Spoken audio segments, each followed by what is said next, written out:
ಓಂ ಶಾಂತಿ. ಈ ದಿನದ ಮುರಳಿಯ ದಿನಾಂಕವಾಗಿದೆ 2/8/2026. ಪ್ರಾತಃ ಮುರಳಿ ಅವ್ಯಕ್ತ ಬಾಪ್ದಾದ. ರಿವೈಸ್ ಡೇಟ್ ಆಗಿದೆ 17/7/2012.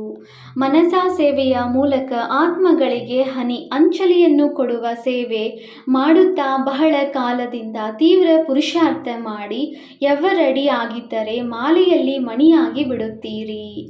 ಈ ದಿನ ಸ್ನೇಹ ಸಾಗರ ತನ್ನ ಸ್ನೇಹಿ ಮಕ್ಕಳೊಂದಿಗೆ ಮಿಲನ ಮಾಡಲು ಬಂದಿದ್ದಾರೆ. ನನ್ನ ಬಾಬಾ ಬಂದು ಬಿಡು ಎಂದು ಮಕ್ಕಳು ನೆನಪು ಮಾಡಿದರು ಅಂದಾಗ ಬಾಬಾ ಹೇಳುತ್ತಾರೆ, ನನ್ನ ಸ್ನೇಹಿ ಮಕ್ಕಳೇ, ಸ್ನೇಹದಲ್ಲಿ ಆ ರೀತಿಯ ಆಕರ್ಷಣೆ ಇದೆ. ಯಾವುದು ಪ್ರತಿಯೊಬ್ಬ ಮಗು ತಂದೆಯನ್ನು ತನ್ನವರನ್ನಾಗಿ ಮಾಡಿಕೊಂಡಿದ್ದಾರೆ ಮತ್ತು ತಂದೆ ಪ್ರತಿಯೊಬ್ಬ ಮಗುವನ್ನು ನನ್ನ ಮಗು ಎಂದು ಹೇಳಿ ತನ್ನಲ್ಲಿ ಸಮಾವೇಶ ಮಾಡಿಕೊಂಡಿದ್ದಾರೆ. ಕಮಾಲ್ ಆಗಿದೆ. ಮಕ್ಕಳು ನನ್ನ ಬಾಬಾ ಎಂದು ಹೇಳಿದರೆ ನನ್ನದು ಎಂಬ ಶಬ್ದದಲ್ಲಿ ಇಷ್ಟು ಸ್ನೇಹ ತುಂಬಿದೆ. ಯಾವುದರಿಂದ ತಂದೆಯೂ ಸಹ ನನ್ನ ಮಕ್ಕಳು ಎಂದು ಹೇಳುತ್ತಾರೆ. ಸ್ನೇಹ ಹೇಗಿದ್ದವರನ್ನು ಹೇಗೆ ಮಾಡಿಬಿಡುತ್ತದೆ. ಪ್ರತಿಯೊಬ್ಬ ಮಗುವಿನ ಮಸ್ತಕದಲ್ಲಿ ಈ ದಿನ ಸ್ನೇಹದ ಅಲೆಗಳು ಬರುತ್ತಿದೆ. ಇದನ್ನು ನೋಡಿ ಬಾಪ್ದಾದಾರವರು ಹರ್ಷಿತರಾಗುತ್ತಿದ್ದಾರೆ. ಸ್ನೇಹವೇ ಹೃದಯವನ್ನು ತನ್ನದನ್ನಾಗಿ ಮಾಡಿಕೊಳ್ಳುವ ಸಾಧನೆಯಾಗಿದೆ ಅಂದಾಗ ಪ್ರತಿಯೊಬ್ಬ ಮಗುವಿನಲ್ಲಿ ಈ ದಿನ ಸ್ನೇಹದ ಅಲೆಗಳು ಬರುವುದನ್ನು ನೋಡಿ ನೋಡಿ ಬಾಪ್ದಾದಾರವರು ಖುಷಿಯಾಗುತ್ತಿದ್ದಾರೆ. ಈಗೀಗ 5 ನಿಮಿಷಕ್ಕಾಗಿ ಒಂದು ಡ್ರಿಲ್ ಅನ್ನು ಬಾಪ್ದಾದ ಎಲ್ಲರಿಗೆ ಮಾಡಿಸುತ್ತಿದ್ದಾರೆ. ತನ್ನ ಮನಸಾಶಕ್ತಿಯಿಂದ ಸೃಷ್ಟಿಯಲ್ಲಿ ಯಾರೆಲ್ಲ ತಮ್ಮ ಭಕ್ತರು ಅಥವಾ ಅನೇಕ ದುಃಖಿ ಅಶಾಂತ ಆತ್ಮಗಳು ತಮ್ಮನ್ನು ನೆನಪು ಮಾಡುತ್ತಿದ್ದಾರೆ. ಹೇ ನನ್ನ ಪೂರ್ವಜರೇ, ನಮಗೆ ಸ್ವಲ್ಪ ಸಮಯಕ್ಕಾದರೂ ಶಾಂತಿಯನ್ನು ಕೊಡಿ, ಸ್ವಲ್ಪವಾದರೂ ಸುಖದ ಹನಿಯನ್ನು ಕೊಡಿ. ಅಂತಹ ಆತ್ಮಗಳನ್ನು ರಕ್ಷಣೆ ಮಾಡಿ. ಇಲ್ಲಿ ಕುಳಿತಿದ್ದರೂ ಇಮರ್ಜ್ ಮಾಡಿಕೊಳ್ಳಿ. ಕೂಗು ಕೇಳಿಸುತ್ತಿದೆಯೇ? ರಕ್ಷಣೆ ಮಾಡಿ, ರಕ್ಷಣೆ ಮಾಡಿ ಎಂದು ಕೂಗುತ್ತಿದ್ದಾರೆ ಅಂದಾಗ ಅಂತಹ ಆತ್ಮಗಳಿಗೆ ತಮ್ಮ ಮನಸಾಶಕ್ತಿಯ ಮೂಲಕ ಸುಖ ಶಾಂತಿಯ ಕಿರಣಗಳನ್ನು ತಲುಪಿಸಿ. ಈ ಮನಸಾ ಸೇವೆ ಇಡೀ ದಿನದಲ್ಲಿ ಪದೇ ಪದೇ ಮಾಡುತ್ತೀರಿ, ಏಕೆಂದರೆ ತಂದೆಯ ಜೊತೆ ತಾವು ಮಕ್ಕಳು ಸಹ ವಿಶ್ವ ಸೇವಕರಾಗಿದ್ದೀರಿ. ಇಡೀ ದಿನ ವಾಣಿಯ ಮೂಲಕ ಹೇಗೆ ಸೇವೆಗೆ ನಿಮಿತ್ತರಾಗುತ್ತೀರಾ, ಅದೇ ರೀತಿ ಮಧ್ಯ ಮಧ್ಯದಲ್ಲಿ ಮನಸಾ ಸೇವೆಯ ಅಭ್ಯಾಸ ಮಾಡುತ್ತೀರಿ. ಇದರಲ್ಲಿ ತಮಗೆ ತಮ್ಮ ಲಾಭವೂ ಇದೆ, ಏಕೆಂದರೆ ಒಂದು ವೇಳೆ ತಮ್ಮ ಮನಸ್ಸು ಸದಾ ಸೇವೆಯಲ್ಲಿ ಬ್ಯುಸಿಯಾಗಿದ್ದರೆ ತಮ್ಮ ಹತ್ತಿರ ಮಾಯೆ ಮಧ್ಯದಲ್ಲಿ ಕೆಲಸಕ್ಕೆ ಬಾರದೆ ಸಂಕಲ್ಪಗಳು ಅಥವಾ ವ್ಯರ್ಥ ಸಂಕಲ್ಪಗಳು ಮಾಡುತ್ತದೆ. ಅದರಿಂದ ಬಚಾವಾಗುತ್ತೀರಿ, ಪರಿಶ್ರಮ ಮಾಡಬೇಕಾಗಿಲ್ಲ. ಈಗ ಬಾಪ್ದಾದ ಹೇಗಿದ್ದೀರಾ ಎಂದು ಕೇಳುತ್ತಾರೆ ಅಂದಾಗ ಯಾವ ಉತ್ತರವನ್ನು ಕೊಡುತ್ತೀರಿ? ಪುರುಷಾರ್ಥ ಇದೆ, ಆದರೆ ಕೆಲವೊಮ್ಮೆ ಸದಾಕಾಲದ ಪುರುಷಾರ್ಥ ನಡೆಯುತ್ತಿಲ್ಲ ಅಂದಾಗ ಬಾಪ್ದಾದ ಈಗ ಎಲ್ಲ ಮಕ್ಕಳ ಈ ರೆಕಾರ್ಡನ್ನು ನೋಡಲು ಬಯಸುತ್ತಾರೆ.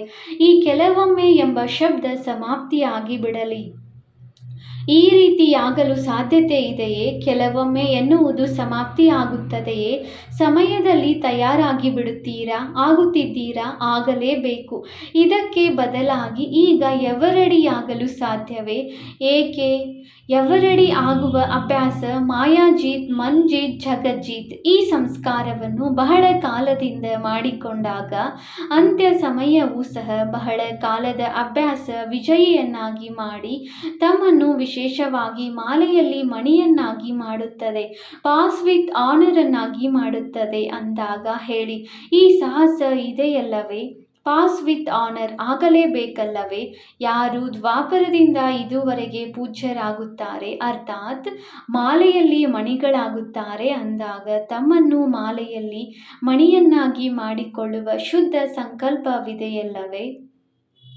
ಬಾಪ್ದಾದಾರವರು ಸಹ ಪ್ರತಿದಿನ ಅಮೃತ ವೇಳೆ ತನ್ನ ಮಾಲೆಯ ಮಣಿಗಳನ್ನು ನೋಡುತ್ತಾರೆ ಮತ್ತು ವಿಶೇಷ ಮಿಲನ ಮಾಡುತ್ತಾರೆ ಅಂದಾಗ ತಾವೆಲ್ಲರೂ ತಮ್ಮನ್ನು ತಾವು ಮಾಲೆಯ ಮಣಿಗಳು ಎಂದು ತಿಳಿಯುತ್ತೀರಾ? ಬೇರೆ ಮಾಲೆ 16,000ದ್ದು ಸಹ ಇದೆ, ಆದರೆ 2ನೇ ಮಾಲೆಯಾಗಿದೆ.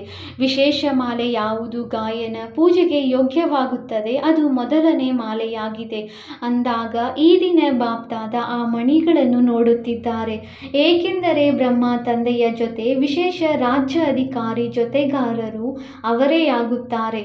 ಈ ದಿನ ಬ್ರಹ್ಮ ತಂದೆ ತನ್ನ ಈಗಿನ ತೀವ್ರ ಪುರುಷಾರ್ಥಿ ಮತ್ತು ಭವಿಷ್ಯದ ರಾಜ್ಯ ಅಧಿಕಾರಿ ಸಿಂಹಾಸನದ ಮೇಲೆ ಅಂತೂ ಇಬ್ಬರೇ ಕುಳಿತುಕೊಳ್ಳುತ್ತಾರೆ, ಆದರೆ ರಾಜ್ಯದ ಜೊತೆಗಾರರದ್ದು ಮೊದಲನೇ ಮಾಲೆಯಾಗಿದೆ ಅಂದಾಗ ತಮ್ಮನ್ನು ತಾವು ಚೆಕ್ ಮಾಡಿಕೊಂಡಿದ್ದೀರಾ? ಬಾಪ್ದಾದಾರವರ ಜೊತೆಯಂತೂ ಹೋಗುತ್ತೀರಿ, ಏಕೆಂದರೆ ಈಗ ತಮ್ಮೆಲ್ಲರದು ರಿಟರ್ನ್ ಜರ್ನಿಯಾಗಿದೆ. ಯಾವಾಗ ಹೋಗಲೇಬೇಕು ಆಗ ತಂದೆಯ ಜೊತೆ ಹೋಗಬೇಕು, ಒಂಟಿಯಾಗಿ ಹೋಗಬಾರದು ಅಂದಾಗ ಜೊತೆಯಲ್ಲಿ ಹೋಗುವವರು ಸಮೀಪದ ಮಣಿಗಳು ಯಾರಾಗುತ್ತೀರಿ? ಯಾರು ಬಹಳ ಕಾಲದ ತೀವ್ರ ಪುರುಷಾರ್ಥಿಯಾಗುತ್ತಾರೆ ಅವರೇ ಸಮೀಪಕ್ಕೆ ಹೋಗುತ್ತಾರೆ. ಪುರುಷಾರ್ಥಿ ಅಲ್ಲ, ಕೆಲವೊಮ್ಮೆ ಮಾಡುವವರಲ್ಲ, ಬಹಳ ಕಾಲದ ತಂದೆಯ ಸಮಾನ ಆಗಿರುವವರೇ ರಾಜ್ಯ ಅಧಿಕಾರಿ ಆಗಿಬಿಡುತ್ತಾರೆ ಅಂದಾಗ ಏನು ತಿಳಿದುಕೊಂಡಿದ್ದೀರಾ? ತೀವ್ರ ಪುರುಷಾರ್ಥಿಯಾಗಿದ್ದೀರಾ? ಯಾರು ನಾನು ಪುರುಷಾರ್ಥದ ಸಾಲಿನಲ್ಲಿ ಇದ್ದೇನೆ ಎಂದು ತಿಳಿಯುತ್ತೀರೋ ಅವರು ಕೈ ಎತ್ತಿ. ತೀವ್ರ ಪುರುಷಾರ್ಥಿ ಉದ್ದವಾಗಿ ಕೈಯನ್ನು ಎತ್ತಿ ಚಿಕ್ಕದಾಗಿ ಎತ್ತುತ್ತೀರಿ, ಒಳ್ಳೆಯದು, ಬಹಳ ಎತ್ತುತ್ತಿದ್ದಾರೆ. ಉದ್ದವಾಗಿ ಕೈ ಎತ್ತಿ, ಚಿಕ್ಕದಾಗಿ ಅಲ್ಲ, ಒಳ್ಳೆಯದು. ಬಾಪ್ದಾದಾರವರಂತೂ ಪ್ರತಿದಿನ ಮಕ್ಕಳ ಚಾರ್ಟನ್ನು ನೋಡುತ್ತಾರೆ.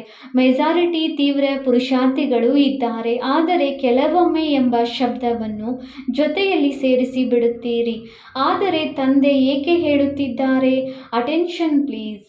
ಸೂಕ್ಷ್ಮ ಸಂಕಲ್ಪದಲ್ಲೂ ಏರುಪೇರಿಲ್ಲ, ಅಚಲ ಅಡೋಲ ಶುದ್ಧ ಸಂಕಲ್ಪಧಾರಿ ಬಹಳ ಸಮಯದಿಂದ ಆಗಲೇಬೇಕು. ಕೆಲವು ಮಕ್ಕಳು ಬಹಳ ಮಧುರ ಆತ್ಮಿಕ ವಾರ್ತಾಲಾಪವನ್ನು ಮಾಡುತ್ತಾರೆ. ಬಾಬಾ, ನಾವು ತಯಾರಾಗಿಯೇ ಬಿಡುತ್ತೇವೆ ಎಂದು ಹೇಳುತ್ತಾರೆ, ಏಕೆಂದರೆ ಸಮಯ ಎಷ್ಟು ಸಮೀಪ ಬರುತ್ತದೋ ಪರಿಸ್ಥಿತಿಗಳು ಬಂದಾಗ ಏರುಪೇರು ಆದಾಗ ವೈರಾಗ್ಯ ಸ್ವತಃವಾಗಿಯೇ ಬಂದು ಬಿಡುತ್ತದೆ. ಆದರೆ ತಮ್ಮ ಟೀಚರ್ ಯಾರಾಗಿದ್ದಾರೆ? ಸಮಯ ಅಥವಾ ತಂದೆ? ಯಾರು ತಮ್ಮ ಟೀಚರ್ ಆಗಿದ್ದಾರೆ? ಸಮಯವಂತೂ ತಮ್ಮ ರಚನೆಯಾಗಿದೆ ಅಂದಾಗ ತಂದೆ ಈಗ ಸೂಚನೆ ಕೊಡುತ್ತಿದ್ದಾರೆ. ಬಹಳ ಸಮಯದ ತೀವ್ರ ಪುರುಷಾರ್ಥ ಅಂತ್ಯದಲ್ಲಿ ಪಾಸ್ ವಿತ್ ಆನರನ್ನಾಗಿ ಮಾಡಿಬಿಡುತ್ತದೆ. ಪಾಸ್ ಅಂತೂ ಎಲ್ಲರೂ ಆಗುತ್ತಾರೆ, ಆದರೆ ಪಾಸ್ ವಿತ್ ಆನರ್ ಆಗುವವರು ಬಹಳ ಸಮಯದಿಂದ ನಿರಂತರವಾಗಿ ತೀವ್ರ ಪುರುಷಾರ್ಥ ಮಾಡುವ ಅವಶ್ಯಕವಾಗಿದೆ. ಆದ್ದರಿಂದ ಈ ದಿನದ ತಾರೀಕು ನೋಟ್ ಮಾಡಿಕೊಳ್ಳಿ. ಒಂದು ವೇಳೆ ಈಗಲೂ ಕೆಲವೊಮ್ಮೆ ಏನಾದರೂ ಆಗಿಬಿಟ್ಟರೆ ಮಾಡಿಯೇ ಮಾಡುತ್ತೇವೆ ಎಂಬ ಶಬ್ದ ಮುಂದೆ ಹೋಗುತ್ತದೆ. ತಂದೆಯ ಪ್ರೀತಿಯಂತೂ ಸದಾ ಇರುತ್ತದೆ. ಕೊನೆಯ ಮಣಿಯ ಮೇಲೂ ತಂದೆಯ ಪ್ರೀತಿ ಇದೆ. ಏಕೆ ಹೃದಯದಿಂದ ನನ್ನ ಬಾಬಾ ಎಂದು ಹೇಳಿದ್ದೀರಿ? ಈ ದಿನದ ದೊಡ್ಡ ದೊಡ್ಡ ಆತ್ಮಗಳು ನನ್ನ ಬಾಬಾ ಎಂದು ಹೇಳುವುದಿಲ್ಲ, ಆದರೆ ನನ್ನ ಬಾಬಾ ಎಂದು ಒಪ್ಪುತ್ತಾರೆ. ಆದ್ದರಿಂದ ತಂದೆಯ ಪ್ರೀತಿ ಅವರ ಮೇಲೂ ಇರುತ್ತದೆ. ಮಕ್ಕಳ ಮೇಲೆ ಪ್ರೀತಿ ತಂದೆಗೆ ಸದಾ ಇರುತ್ತದೆ, ಕೊನೆಯವರೆಗೂ ಇರುತ್ತದೆ. ಕೊನೆಯವರ ಮೇಲೂ ಇರುತ್ತದೆ. ಸ್ನೇಹವೇ ತಮ್ಮನ್ನು ತಂದೆಯವರನ್ನಾಗಿ ಮಾಡಿದೆ. ಬಾಪ್ದಾದಾರವರು ಇದನ್ನು ಸಹ ತಿಳಿಸಿದ್ದಾರೆ. ಸ್ನೇಹ ಮೆಜಾರಿಟಿ ಮಕ್ಕಳ ಮೇಲೆ ಇದೆ ಮತ್ತು ಇರುತ್ತದೆ. ಆದರೆ ಕೇವಲ ಸ್ನೇಹ ಅಲ್ಲ, ಶಕ್ತಿಯೂ ಸಹ ಬೇಕಾಗಿದೆ, ತೀವ್ರ ಪುರುಷಾರ್ಥವೂ ಬೇಕಾಗಿದೆ. ಆದ್ದರಿಂದ ಈಗಂತೂ ಶಿವರಾತ್ರಿ ಬಂದು ಬಿಟ್ಟಿದೆ. ತಂದೆಯ ಅವತರಣೆಯ ಜೊತೆಗೆ ಮಕ್ಕಳದು ಸಹ ಅವತರಣೆಯೂ ಆಗಿದೆ. ಈ ಶಿವರಾತ್ರಿಯಂದು ಪ್ರತಿಯೊಬ್ಬ ಮಗು ತನ್ನನ್ನು ಸಾಧಾರಣ ಪುರುಷಾರ್ಥಕ್ಕೆ ಬದಲಾಗಿ ತೀವ್ರ ಪುರುಷಾರ್ಥಿಯಾಗುವ ಸಂಕಲ್ಪ ಮಾಡಲಿ ಎಂದು ಬಾಪ್ದಾದಾರವರು ಬಯಸುತ್ತಾರೆ. ಆಗಲು ಸಾಧ್ಯವೇ? ಶಿವರಾತ್ರಿಯಂದು ದೃಢ ಸಂಕಲ್ಪ ತಮ್ಮೊಂದಿಗೆ ತಾವೇ ಮಾಡಿ ಬರೆಯುವುದಲ್ಲ, ಕ್ಲಾಸಿನಲ್ಲಿ ಹೇಳುವ ಅವಶ್ಯಕತೆ ಇಲ್ಲ.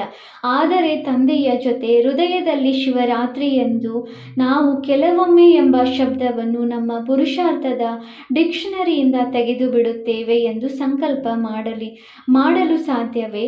ಯಾರು ಇದೇನು ದೊಡ್ಡ ಮಾತೇನಲ್ಲ, ಯೋಚನೆ ಮಾಡಿದ್ದೇವೆ ಮತ್ತು ಆಗಿಬಿಟ್ಟಿದೆ. ಸಾಹಸ ಇಟ್ಟುಕೊಳ್ಳುವವರು ಕೈ ಎತ್ತಿ. ಒಳ್ಳೆಯದು, ಖುಷಿ ಪಡಿಸಿದಿರಿ. ಬಾಪ್ದಾದಾರವರಿಗಂತೂ ಮಕ್ಕಳ ಮೇಲೆ ವಿಶ್ವಾಸ ಇದೆಯಲ್ಲವೇ? ಅಂದಾಗ ಈಗಿನಿಂದಲೇ ಪದುಮದಷ್ಟು ಅಂತಹ ಮಕ್ಕಳಿಗೆ ಶುಭಾಶಯಗಳನ್ನು ನೀಡುತ್ತಿದ್ದಾರೆ. ವಾಹ ಮಕ್ಕಳೇ ವಾಹ, ಸಾಹಸ ಉಳ್ಳವರಾಗಿದ್ದೀರಾ. ತಮ್ಮ ಸಾಹಸ ಮತ್ತು ತಂದೆಯ ಸಹಯೋಗವಂತೂ ಇದ್ದೇ ಇರುತ್ತದೆ. ಈಗ ಒಂದು ಕೆಲಸ ಮಾಡಬೇಕು, ತಮ್ಮ ಮನಸ್ಸನ್ನು ಬ್ಯುಸಿಯಾಗಿ ಇಟ್ಟುಕೊಳ್ಳಲು. ಹೇಗೆ ತಂದೆ ಮೊದಲು ಹೇಳಿದ್ದಾರೆ, ಸೆಕೆಂಡಿನಲ್ಲಿ ಸ್ಟಾಪ್, ಬಿಂದು ಆಗಿದ್ದೇನೆ, ಬಿಂದು ಹಾಕಬೇಕು ಮತ್ತು ಎಲ್ಲರನ್ನು ಬಿಂದು ರೂಪದಲ್ಲಿ ನೋಡಬೇಕು. ಯಾವಾಗ ಬಿಂದುವನ್ನೇ ನೋಡುತ್ತೀರಿ ಮತ್ಯಾವುದೇ ಸಂಕಲ್ಪ ನಡೆಯುವುದಿಲ್ಲ. ಮನಸಾ ಸೇವೆಯ ಅಟೆನ್ಷನ್ ಇಟ್ಟುಕೊಳ್ಳಬೇಕು. ಇಷ್ಟು ದುಃಖಿ ಆತ್ಮಗಳು ಕೂಗುತ್ತಿದ್ದಾರೆ. ಅವರಿಗೆ ಕಿರಣಗಳು ಕೊಡುವ ಸೇವೆಯಲ್ಲೂ ಸಹ ಹೆಚ್ಚು ಮನಸ್ಸನ್ನು ಇಡಬೇಕಾಗುತ್ತದೆ.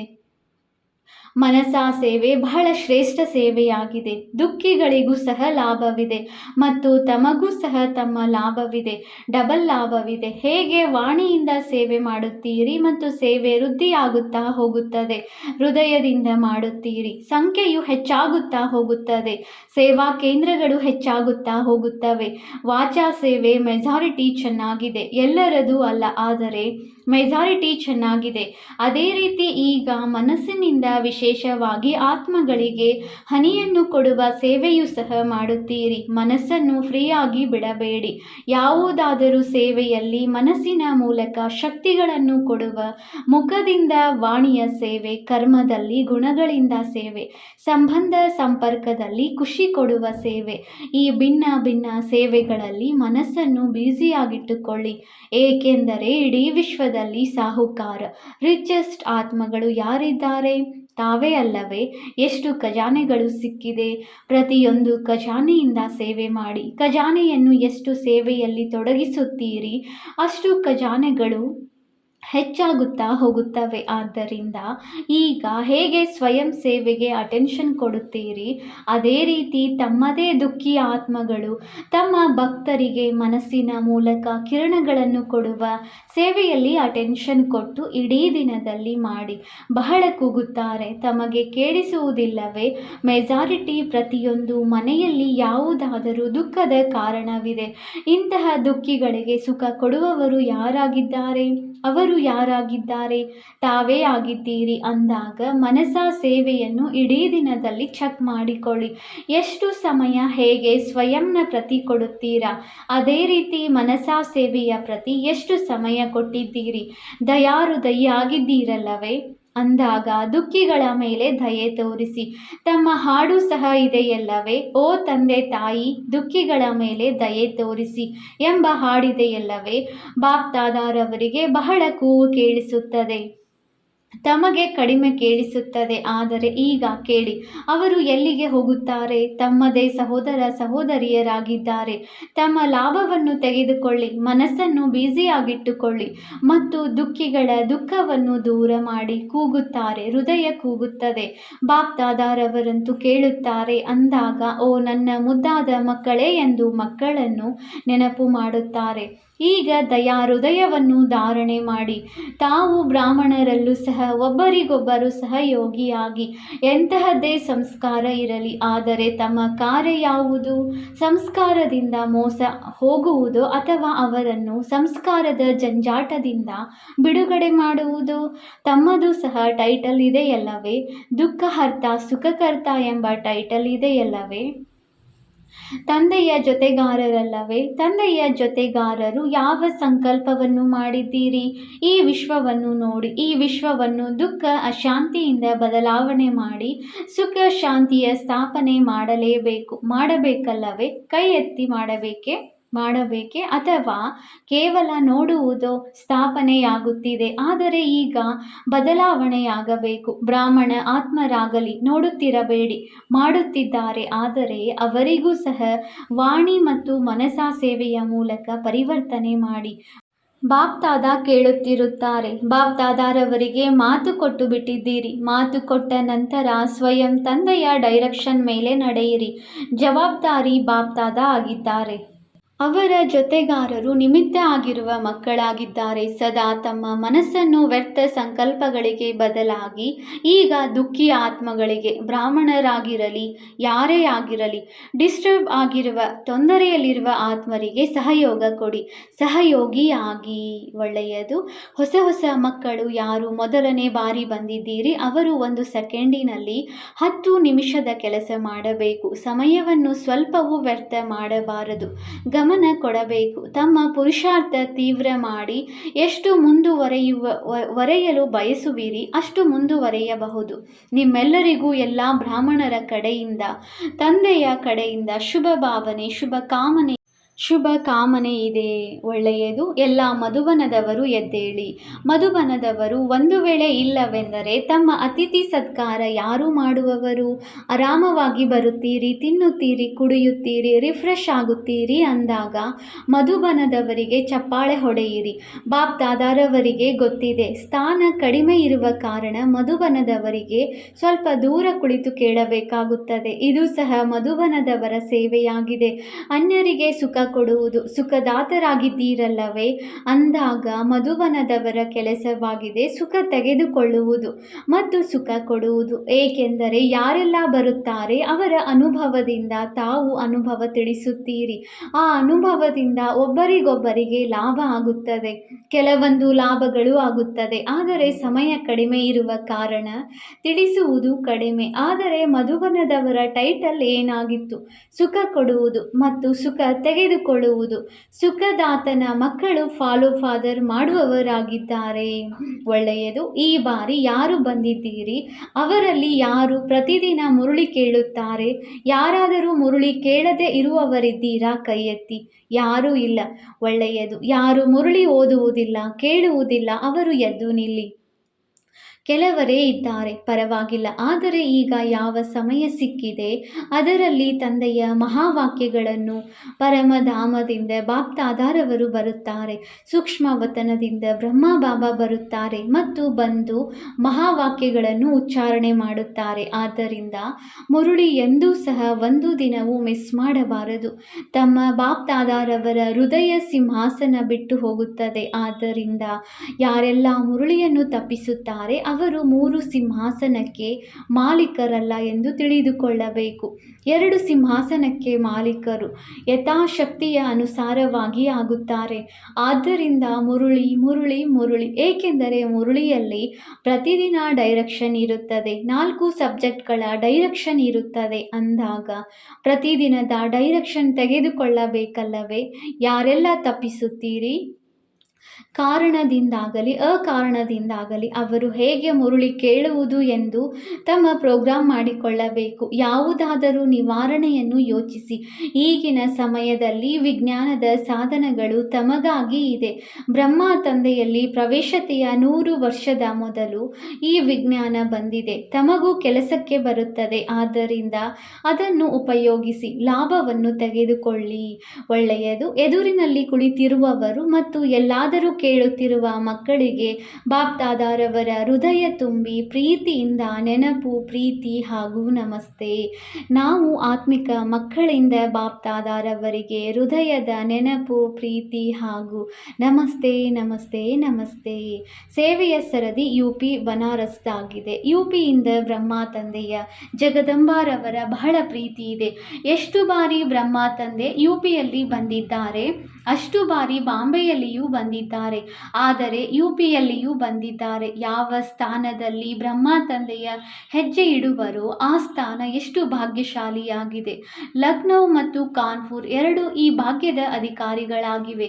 ಬಾಂಬೆಯದ್ದಾಗಿದೆ. ಆದರೆ ಈಗ ಯುಪಿಯ ಸರದಿಯಾಗಿದೆ. ಡೈರೆಕ್ಟ್ ತಂದೆ ತಾಯಿಯ ಶಿಕ್ಷಣಗಳ ಹನಿಗಳು ಯುಪಿಯಲ್ಲಿ ಬಿದ್ದಿವೆ. ಈಗ ಯುಪಿಯು ಮುಂದೆ ಏನು ಮಾಡಬೇಕು? ವಾಣಿಯ ಮೂಲಕ ಮೇಳಗಳಲ್ಲಿ ಸೇವೆಯಂತೂ ಮಾಡುತ್ತೀರಿ. ಆದರೆ ಈಗ ಸಮಯ ಅನುಸಾರ ಬಾಪ್ದಾದ ಹೇಳುತ್ತಾ ಬಂದಿದ್ದಾರೆ. ಮೊದಲಿನ ವಾರಸುದಾರರು ಮತ್ತು ಪ್ರಸಿದ್ಧ ಮೈಕ್ ಪ್ರಸಿದ್ಧದ ಅರ್ಥವಾಗಿದೆ. ಅವರು ಹೇಳುವ ಪ್ರಭಾವ ಕೇಳುವವರ ಮೇಲೆ ಬೀಳುವಂಥದ್ದಾಗಿದೆ. ಇಂತಹ ಮೈಕ್ ತಯಾರಿ ಮಾಡಿ. ಇಂತಹ ವಾರಸುದಾರರ ಗುಂಪು ಪ್ರತಿ ಸೆಂಟರ್ನಲ್ಲಿ ಇರಲಿ. ಯುಪಿನಲ್ಲಿ ಎಷ್ಟೊಂದು ಸೆಂಟರ್ಗಳಿವೆ, ಬಹಳಷ್ಟು ಇವೆಯಲ್ಲವೇ? ಅಂದಾಗ ಇಷ್ಟು ಸೇವಾ ಕೇಂದ್ರಗಳನ್ನು ತೆರೆಯಬೇಕು. ಲೆಕ್ಕ ಮಾಡಿ ಎಷ್ಟೊಂದು ಸೆಂಟರ್ಗಳಿವೆ ಮತ್ತು ಎಷ್ಟು ವಾರಸುದಾರರಾಗಿದ್ದಾರೆ ಮತ್ತು ಎಷ್ಟು ಆಗಬೇಕು ಅಷ್ಟು ಆಗಿದ್ದಾರೆಯೇ ಅಥವಾ ಇಲ್ಲ? ಒಂದು ವೇಳೆ ಆಗಬೇಕೆಂದರೆ ಸಮಯದ ಮೇಲೆ ಯಾವುದೇ ಭರವಸೆ ಇಲ್ಲ. ಬೇಗ ಬೇಗ ವಾರಸುದಾರರು ಮತ್ತು ಮೈಕನ್ನು ತಯಾರಿ ಮಾಡಿರಿ. ಯಾರ ಧ್ವನಿಯಿಂದ ಅನೇಕ ಆತ್ಮರ ಭಾಗ್ಯದ ರೇಖೆ ತೆರೆದು ಬಿಡಲಿ. ಏಕೆಂದರೆ ನೀವಂತೂ ಬಹಳಷ್ಟು ಸೇವೆಯನ್ನು ಮಾಡಿದಿರಿ. ಯಾರು ಹಳಬರಿದ್ದಾರೆ ಅವರಂತೂ ಬಹಳ ಸೇವೆಯನ್ನು ಮಾಡಿದ್ದಾರೆ. ಈಗ ಸೇವೆಯನ್ನು ಮಾಡಿಸಿರಿ. ಮಾಡುವವರು ತಯಾರಿ ಮಾಡಿರಿ. ಮಾಡಬಹುದಲ್ಲವೇ? ಟೀಚರ್ಸ್ ಕೈ ಎತ್ತಿರಿ. ಒಳ್ಳೆಯದು. ಟೀಚರ್ಸ್ ಬಹಳಷ್ಟು ಇದ್ದೀರಿ. ಇಷ್ಟೇ ತಯಾರಿ ಮಾಡಿದ್ದೀರಿ. ಪ್ರತಿಯೊಂದು ಸೆಂಟರ್ ಚಿಕ್ಕದಿರಬಹುದು ಅಥವಾ ದೊಡ್ಡದಿರಬಹುದು. ಸೆಂಟರ್ ಲಿಸ್ಟ್ನಲ್ಲಿದ್ದೀರಿ. ಅವಶ್ಯವಾಗಿ ಪುರಾವೆ ಕೊಡಬೇಕು. ಏಕೆಂದರೆ ಸಮಯದ ಯಾವುದೇ ಭರವಸೆ ಇಲ್ಲ. ಯಾವಾಗಾದರೂ ಏನಾದರೂ ಆಗಬಹುದು. ಅದಕ್ಕಾಗಿ ಬಾಪ್ದಾದ ಎಲ್ಲ ಝೋನ್ಗೆ ಯಾರೆಲ್ಲ ಬಂದಿದ್ದಾರೆ ಬಂದಿಲ್ಲವೋ ಎಲ್ಲ ಝೋನಿನವರಿಗೆ ಇದೇ ಹೇಳುತ್ತಾರೆ. ಈಗ ಮುಂದುವರೆಯಿರಿ. ಕ್ಲಾಸ್ಗಳು ನಡೆಯುತ್ತಿರುತ್ತವೆ. ಸಂಖ್ಯೆಯು ಹೆಚ್ಚಾಗುತ್ತಿರುತ್ತದೆ. ಆದರೆ ಈಗ ನಿಮಿತ್ತರಾಗುವವರು ಮಾಡಿ ಮತ್ತು ಮಾಡುವುದಕ್ಕಾಗಿ ಬಾಪ್ದಾದಾರವರು ನೋಡಿದ್ದಾರೆ. ಪ್ರತಿ ಝೋನಿನಲ್ಲಿ ಇಂತಹ ಆತ್ಮರಿರಲಿ. ಯಾರು ನಿಮಿತ್ತರಾಗಬಹುದು? ಯುಪಿದವರು ಒಂದಂತೂ ಭಕ್ತರ ಕಲ್ಯಾಣವನ್ನು ಮಾಡಿರಿ. ಭಕ್ತರು ಎಂದು ಹೇಳಿಕೊಳ್ಳುವರು ಬಹಳ ಕಡಿಮೆ ಇದ್ದಾರೆ. ಆದರೆ ಭಕ್ತಿಯೂ ಇದೆ. ಅವರಿಗೆ ಭಕ್ತಿಯ ಫಲವನ್ನು ಕೊಡಿಸಿ. ಬಹಳ ಪರಿಶ್ರಮ ಮಾಡುತ್ತೀರಿ. ಬಾಪ್ದಾದಾರವರು ನೋಡಿದರು. ಪ್ರತಿಯೊಬ್ಬರೂ ತಮ್ಮ ಪುರುಷಾರ್ಥದಲ್ಲಿ ಮುಂದುವರಿಯುತ್ತಿದ್ದಾರೆ. ಆದರೆ ಈಗಲೂ ಮುಂದುವರೆಯಲು ಮಾರ್ಜಿನ್ ಇದೆ. ಮಾಡುತ್ತಿದ್ದೀರಿ. ಈ ರೀತಿಯಲ್ಲ ಮಾಡುತ್ತಿಲ್ಲ, ಮಾಡುತ್ತಿದ್ದೀರಿ. ಆದರೆ ಸ್ವಲ್ಪ ಇನ್ನೂ ತೀವ್ರತೆಯನ್ನು ಹೆಚ್ಚಿಸಿರಿ. ಒಳ್ಳೆಯವರಾಗಿದ್ದೀರಿ ಮತ್ತು ಒಳ್ಳೆಯ ಸೇವೆ ಮಾಡುತ್ತೀರಿ. ಎಲ್ಲ ದಾದಿಯರು ಸಹ ನಿಮಗೆ ಶುಭಾಶಯಗಳನ್ನು ಕೊಡುತ್ತಾರೆ. ಪಾಂಡವರು ಎಷ್ಟೊಂದು ಜನ ಬಂದಿದ್ದಾರೆ. ಪಾಂಡವರು ಕಡಿಮೆ ಏನಿಲ್ಲ. ಕೆಲ ಸೇವೆಗಳನ್ನು ಪಾಂಡವರೇ ಮಾಡಬಹುದು. ಅದಕ್ಕೆ ಪಾಂಡವರಿಗೂ ಬಾಪ್ದಾದ ಮತ್ತು ಸರ್ವ ಮಧುಬನ ನಿವಾಸಿಯರು ಶುಭಾಶಯಗಳನ್ನು ಕೊಡುತ್ತಿದ್ದಾರೆ. ಒಳ್ಳೆಯದು. ವರದಾನ. ಬುದ್ಧಿ ಎಂಬ ಕಾಲು ಮರ್ಯಾದೆಯ ಗೆರೆಯೊಳಗೆ ಇಡುವಂತಹ ಸರ್ವ ಪ್ರಾಪ್ತಿ ಸಂಪನ್ನ ಶಕ್ತಿಶಾಲಿ ಭವ. ಯಾವ ಮಕ್ಕಳ ಬುದ್ಧಿ ಎಂಬ ಕಾಲು ಮರ್ಯಾದೆಯ ಗೆರೆಯಿಂದ ಸ್ವಲ್ಪವೂ ಹೊರಗೆ ಹೋಗುವುದಿಲ್ಲ ಅವರು ಲಕ್ಕಿ ಮತ್ತು ಲವಲಿ ಆಗಿ ಬಿಡುತ್ತಾರೆ. ಭಾಗ್ಯಶಾಲಿ ಮತ್ತು ಪ್ರಿಯರು. ಅವರೆಂದಿಗೂ ವಿಘ್ನ ಅಥವಾ ಬಿರುಗಾಳಿ, ಬೇಸರ, ಆಲಸ್ಯವು ಬರಲು ಸಾಧ್ಯವಿಲ್ಲ. ಒಂದು ವೇಳೆ ಬರುತ್ತದೆ ಎಂದರೆ ತಿಳಿದುಕೊಳ್ಳಿರಿ. ಅವಶ್ಯವಾಗಿ ಬುದ್ಧಿ ಎಂಬ ಕಾಲು ಮರ್ಯಾದೆಯ ಗೆರೆಯಿಂದ ಹೊರಗೆ ಹೋಗಿದೆ, ಶ್ರೀಮತದ ಹೊರಗೆ ಹೋಗಿದೆ ಅಂತ ಹೇಳ್ತಿದ್ದಾರೆ ಬಾಬಾರವರು. ಗೆರೆಯಿಂದ ಹೊರಗಿಡುವುದು ಅರ್ಥಾತ್ ಫಕೀರ್ ಬಿಕಾರಿ ಆಗುವುದಾಗಿದೆ. ಆದ್ದರಿಂದ ಎಂದಿಗೂ ಫಕೀರ ಅಂದರೆ ಬೇಡುವವರಲ್ಲ, ಸರ್ವ ಪ್ರಾಪ್ತಿ ಸಂಪನ್ನ ಶಕ್ತಿಶಾಲಿಯಾಗಿರಿ. ಸ್ಲೋಗನ್: ಯಾರು ಸದಾ ಭಿನ್ನ ಹಾಗೂ ತಂದೆಯ ಪ್ರಿಯರಾಗಿದ್ದಾರೆಯೋ ಅವರು ಸುರಕ್ಷಿತವಾಗಿ ಇರುತ್ತಾರೆ. ಅವ್ಯಕ್ತ ಸೂಚನೆ: ಅಪವಿತ್ರತೆಯ ಬೀಜವನ್ನು ಸಮಾಪ್ತಿ ಮಾಡಿ ಸಂಪೂರ್ಣ ಸ್ವಚ್ಛ ಪವಿತ್ರ ಆಗಿರಿ. ದೃಢತೆ ಸಫಲತೆಯ ಚಾವಿಯಾಗಿದೆ. ಸಫಲತೆ ನೀವು ಮಕ್ಕಳ ಜನ್ಮಸಿದ್ಧ ಅಧಿಕಾರವಾಗಿದೆ. ಹಾಗಾಗಿ ದೃಢತೆಯನ್ನು ಉಪಯೋಗಿಸಿರಿ. ಹುಡುಗಾಟಿಕೆಯಲ್ಲಿ ಬರಬೇಡಿ. ಆಗಿಬಿಡುವುದು, ಮಾಡಿಬಿಡುತ್ತೇವೆ, ಈ ರೀತಿ ಯೋಚಿಸಬೇಡಿ. ದೃಢ ಸಂಕಲ್ಪದ ಮನಸ್ಸಿನಿಂದ ವ್ಯರ್ಥ ಸಂಕಲ್ಪವನ್ನು ಸಮಾಪ್ತಿ ಮಾಡಿ ವಿಜಯಿಯಾಗಿ. ಓಂ ಶಾಂತಿ.